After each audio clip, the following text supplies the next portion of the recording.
ದಸರಾ ಈ ಸರ್ತಿ ಯಾವ ಥರ ಮಾಡೋದ್ರ ಬಗ್ಗೆ ಮಾನ್ಯ ಮುಖ್ಯಮಂತ್ರಿಗಳ ಅಧ್ಯಕ್ಷತೆಯಲ್ಲಿ ಪೂರ್ವಭಾವಿ ಸಭೆಯನ್ನು ಕರೆದಿದ್ವಿ.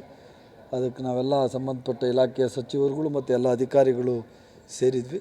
ವಿಜೃಂಭಣೆಯಿಂದ ಈ ಸರ್ತಿ ನಾವು ದಸರಾವನ್ನು ಆಚರಣೆ ಮಾಡಬೇಕು ಅಂತ ನಿರ್ಧಾರ ಆಗಿದೆ. ಸುಮಾರು ಹೆಚ್ಚು ಕಡಿಮೆ ಒಂದು 40ರಿಂದ 50 ಕೋಟಿ ರೂಪಾಯಿಗಳಷ್ಟು ಹಣವನ್ನು ಖರ್ಚು ಮಾಡಿ ಈ ವಿಶ್ವವಿಖ್ಯಾತ ದಸರಾಗೆ ಸುಮಾರು 180 ವರ್ಷನೋ ಏನೋ ಇರಬೇಕು ಇತಿಹಾಸ. ಆ ದಸರಾವನ್ನು ಈ ಸರ್ತಿ ಭಾಳ ವಿಜೃಂಭಣೆಯಿಂದ ಮಾಡಬೇಕು ಅಂತ ಸನ್ಮಾನ್ಯ ಮುಖ್ಯಮಂತ್ರಿಗಳು ಇವತ್ತು ಆದೇಶ ಮಾಡಿದ್ದಾರೆ. ಅದರ ಪ್ರಕಾರ ನಾವು ದಸರಾವನ್ನು ಆಚರಣೆ ಮಾಡಕ್ಕೆ ಹೊರಟಿದ್ವಿ. ಉದ್ಘಾಟಕರು ಯಾರು ಸರ್ ಈ ಸರಿ? ಇನ್ನು ಈಗ ಆ ಅಧಿಕಾರವನ್ನು ಮಾನ್ಯ ಮುಖ್ಯಮಂತ್ರಿಗಳಿಗೆ ಇಡೀ ನಮ್ಮ ಯಾರು ಸಭೆಯಲ್ಲಿ ಸೇರಿದಂಥವರೆಲ್ಲ ಕೊಟ್ಟಿದ್ದೀವಿ. ಯಾರು ಉದ್ಘಾಟಕರು ಅಂತೇಳಿ ಮುಖ್ಯಮಂತ್ರಿಗಳು ಎಲ್ಲರ ಜೊತೆ ಸಮಾಲೋಚನೆ ಮಾಡಿ ಆಮೇಲೆ ಹೆಸರನ್ನು ಸೂಚಿಸ್ತಾರೆ. ಇನ್ನೂ 2.5 ತಿಂಗಳ ಟೈಮ್ ಇದೆಯಲ್ಲ, ಅದಕ್ಕೇನೆ.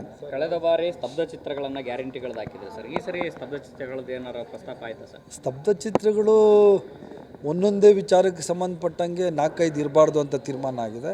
ಮತ್ತು ರಿಪೀಟ್ ಆಗಬಾರ್ದು ಅಂತ ಹೇಳಿ ಹೊಸ ಸ್ತಬ್ಧ ಚಿತ್ರಗಳು ಮತ್ತು ಜನಪರವಾದ ಸ್ತಬ್ಧ ಚಿತ್ರಗಳು ಮತ್ತು ನಮ್ಮ ಮೈಸೂರು ಸಂಸ್ಕೃತಿಯನ್ನು ಎತ್ತಿ ಹಿಡಿಯುವಂಥ ಸ್ತಬ್ಧ ಚಿತ್ರಗಳಿಗೆ ಪ್ರಮುಖ ಆದ್ಯತೆ ಕೊಡಬೇಕು ಅಂತೇಳಿ ತೀರ್ಮಾನ ಮಾಡಿದ್ವಿ. ಸರ್, ಇನ್ನೊಂದು ನೀವು ಉಸ್ತುವಾರಿ ಇರುವಂಥ ಜಿಲ್ಲೆಯಲ್ಲಿ ರಾಜಕಾರಣ ಜೋರಾಗೆ ನಡೀತಾ ಇದೆ. ನಿಮ್ಮ ವಿರುದ್ಧನೂ ಮಾತಾಡ್ತಾ ಇದ್ದಾರೆ, ಪರನೂ ಮಾತಾಡ್ತಾ ಇದ್ದಾರೆ. ನೀವೇನೋ ಒಂದು ಕಣ್ಣಿಗೆ ಬೆಣ್ಣೆ ಒಂದು ಕಣ್ಣಿಗೆ ಸುಣ್ಣ ಅಂತ ಮಾಡ್ತಾ ಇದ್ದೀರ ಅಂತ, ಹೌದಾ? ಯಾವ ಎಲ್ಲರ ಕಣ್ಣಿಗೂ ತಿನ್ನೋಕ್ಕೂ ಬೆಣ್ಣೆನೇ ಕೊಡೋದು. ನಮ್ಗೆ ಸುಣ್ಣ ಇಟ್ಟು ಯಾವತ್ತೂ ಅಭ್ಯಾಸ ಇಲ್ಲ, ಅದ್ರ ಬಗ್ಗೆ ನಂಬಿಕೆನೂ ಇಲ್ಲ. ಕೆಲವು ಸರ್ತಿ ಈಗ ಒಂದೇ ಮನೆಯಲ್ಲಿರೋರೇ ಜಗಳ ಆಡ್ಕೊತಾರೆ ಅಣ್ತಮ್ಮಗಳು.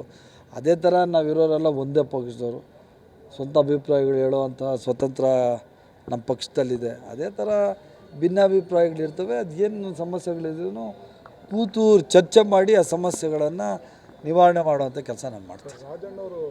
ಸೆಪ್ಟೆಂಬರ್ ಕ್ರಾಂತಿ ಏನು ಸರ್? ಗೊತ್ತಿಲ್ಲ, ಅದು ರಾಜಣ್ಣವ್ರನ್ನೇ ಕೇಳ್ಬೇಕಪ್ಪ. ಯಾವ ಕ್ರಾಂತಿನೋ ಏನೋ ಎಲ್ಲರೂ ನಾವು 224 ಜನ ಶಾಸಕರುಗಳು ಯಾರಿದ್ದೀವಿ ವಿಧಾನಸಭೆಯಲ್ಲಿ, ವಿಧಾನ ಪರಿಷತ್ತಲ್ಲಿ 70 ಜನ ಏನಿದ್ದೀವಿ, ನಾವೆಲ್ಲನೂ ಆಪ್ತರೆ. ನಾವೆಲ್ಲರೂ we are all the family. But ಅದು ಅವ್ರು ಯಾವ ಅರ್ಥದಲ್ಲಿ ಹೇಳಿದ್ದಾರೆ ಅಂತ ನೀವು ರಾಜಣ್ಣವ್ರನ್ನೇ ಕೇಳ್ಬೇಕು. ನನಗೆ ಅರ್ಥನೇ ಆಗಿಲ್ಲ. ಯಾರು ಗೊತ್ತಿಲ್ಲ, ಅದೆಲ್ಲ ಹೈಕಮಾಂಡ್ ನಿರ್ಧಾರ ಮಾಡ್ತದೆ. ರಾಜ್ಯ KPCC ಅಧ್ಯಕ್ಷ ಯಾರಾಗಬೇಕು, ಇನ್ನೊಂದು ಅಧಿಕಾರ ಯಾರಾಗಬೇಕು, ಎಲ್ಲ ಹೈಕಮಾಂಡ್ ತೀರ್ಮಾನ ಮಾಡ್ತಾರೆ. ಈಗ ತಕ್ಷಣಕ್ಕೆ ಈ ರಾಜ್ಯದ ಮುಖ್ಯಮಂತ್ರಿಯಾಗಿ ಸಿದ್ದರಾಮಯ್ಯನವರು ಇದ್ದಾರೆ, KPCC ಅಧ್ಯಕ್ಷರಾಗಿ ಮಾನ್ಯ DK ಶಿವಕುಮಾರ್ ಅವರು ಇದ್ದಾರೆ. ಆ ಸ್ಥಾನ ಅಬಾಧಿತ, ಅದು ನಡ್ಕೊಂಡು ಹೋಗ್ತಾ ಇದೆ. ಮುಂದೆ ಏನಾದರೂ ಚೇಂಜಸ್ ಆದರೆ ಹೈಕಮಾಂಡ್ ಮಾಡಬೇಕು ಅಷ್ಟೇ. ಸಮಾಧಾನ ಮಾಡಲಿಕ್ಕೆ ಅವರ ಸಮಸ್ಯೆ ಕೇಳಲಿಕ್ಕೆ ಹೈಕಮಾಂಡ್ ಸುರ್ಜೇವಾಲ ಬರ್ತಾ ಇದ್ದಾರೆ 30ನೇ ತಾರೀಕು. ಅಂದರೆ ಮುಖ್ಯಮಂತ್ರಿಗಳೇ ಹ್ಯಾಂಡಲ್ ಮಾಡಬೇಕಾಗಿರುವಂಥ ಇಲ್ಲ ತಮ್ಮ ಭಾವನೆ ತಪ್ಪು. ಯಾವುದೇ MLAಗಳನ್ನ ಕಂಟ್ರೋಲ್ ಮಾಡಲಿಕ್ಕೆ ಮಾನ್ಯ ಸುರ್ಜೇವಾಲ ಅವರು ಬರ್ತಾ ಇಲ್ಲ. ರಾಜ್ಯದಲ್ಲಿ ಇರುವಂತಹ ಕಮಿಟಿಗಳಿದ್ದಾವಲ್ಲ, ಡೈರೆಕ್ಟರ್ಸ್, ಆ ಡೈರೆಕ್ಟರ್ಗಳ ಯಾರ್ಯಾರನ್ನ ಮಾಡಬೇಕು ಅಂತ, ಅದರ ಜೊತೆಗೆ ಬೋರ್ಡ್ಗಳು ಮಾಡಬೇಕು ಅಂತ ಬರ್ತಾ ಇರೋದು. ಯಾವುದೇ MLAಗಳನ್ನ ಸಮಾಧಾನ ಮಾಡೋಕ್ಕಾಗಲಿ, ಮಂತ್ರಿಗಳನ್ನ ಸಮಾಧಾನ ಮಾಡೋಕ್ಕಾಗಲಿ ಸುರ್ಜೇವಾಲ ಅವರು ಬರ್ತಾ ಇಲ್ಲ. It's wrong.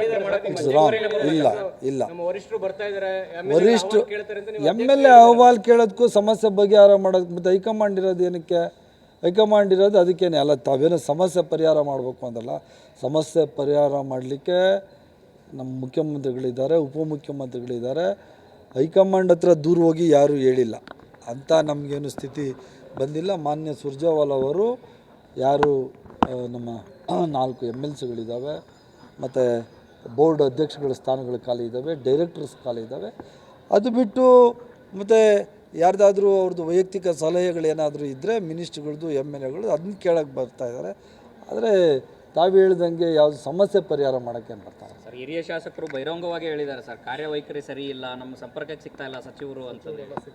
ನಿಮ್ಮ ಜಿಲ್ಲೆದ ಸಮಸ್ಯೆ ಇಲ್ಲ ನೋಡಿ, ಈಗ ಅದು ಅವರವರ ಅಭಿಪ್ರಾಯ.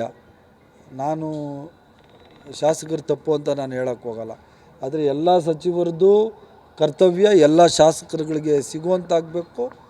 ಶಾಸಕರುಗಳು ಏನೇನು ಸಮಸ್ಯೆಗಳು ಅವರ ಕ್ಷೇತ್ರಗಳಲ್ಲಿ ಇರ್ತದೆ, ಆ ಸಮಸ್ಯೆಗಳನ್ನು ಪರಿಹಾರ ಮಾಡುವಂಥದ್ದು ಮಾನ್ಯ ಸಚಿವರುಗಳ ಆದ್ಯ ಕರ್ತವ್ಯ.